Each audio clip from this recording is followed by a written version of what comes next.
मैं हमेशा कहता हूँ कि जब आपके जीवन में कोई ऐसा व्यक्ति या उद्देश्य होता है जिसके लिए आप कुछ करना चाहते हैं, तो जीवन में स्वाभाविक रूप से उत्साह बना रहता है।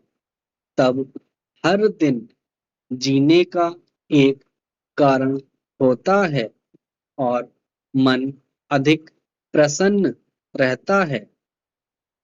लेकिन यदि हमारा पूरा ध्यान केवल स्वयं को खुश रखने पर केंद्रित हो जाए, तो धीरे-धीरे भीतर खालीपन बढ़ने लगता है और अवसाद की संभावना भी बढ़ जाती है। अवसाद का मूल भाव ही यही है, मेरे बारे में क्या, जबकि जीवन का वास्तविक आनंद तब शुरू होता है जब यह प्रश्न बदलकर मैं दूसरों के लिए क्या कर सकता हूँ बन जाता है। इसीलिए मैं सेवा को केवल सामाजिक कार्य नहीं, बल्कि आंतरिक उपचार का माध्यम बनाता हूँ।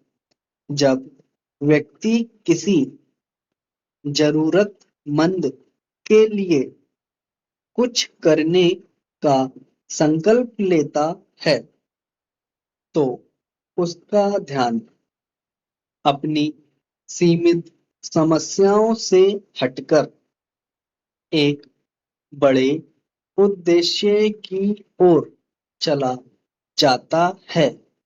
यही कारण है कि जहाँ सेवा, त्याग और सामुदायिक सहभागिता की भावना मजबूत होती है, वहाँ मानसिक तनाव और अवसाद जैसी समस्याएं अपेक्षाकृत कम देखने को मिलती हैं।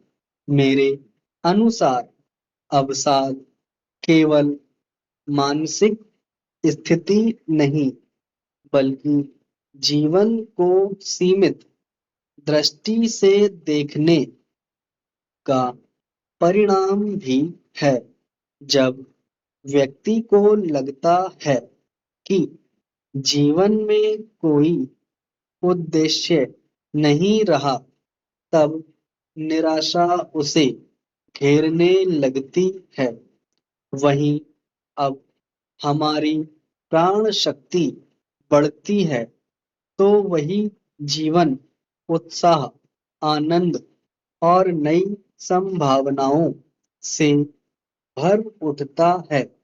इसलिए मैं हमेशा सही श्वास प्रश्वास, ध्यान और सकारात्मक संगति पर जोर देता हूँ, क्योंकि ये केवल मन को शांति नहीं करते, बल्कि जीवन ऊर्जा को भी बढ़ाते हैं। अक्सर हम तुच्छ चिंताओं में इतने उलझ जाते हैं कि अपनी विशाल संभावनाओं को ही भूल जाते हैं। जैसे आँख के सामने आया धूल का छोटा सा कण पूरी दृष्टि धुंधली कर देता है।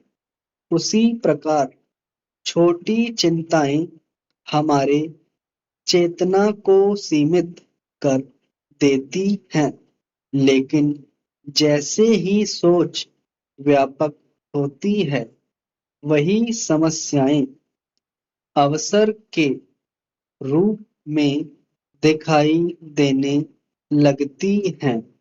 मैं मानता हूँ कि जब जीवन अर्थहीन लगने लगता है तभी भीतर खालीपन जन्म लेता है और यही आगे चलकर अवसाद का रूप ले सकता है। विशेष रूप से युवाओं में आदर्शों, प्रेरणा और बड़े उद्देश्य का अभाव इस चुनौती को और गहरा बना रहा है।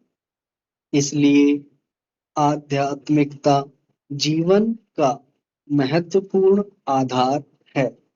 यह किसी धर्म विशेष तक सीमित नहीं, बल्कि आशा, प्रेरणा और आत्मविश्वास जगाने का मार्ग है।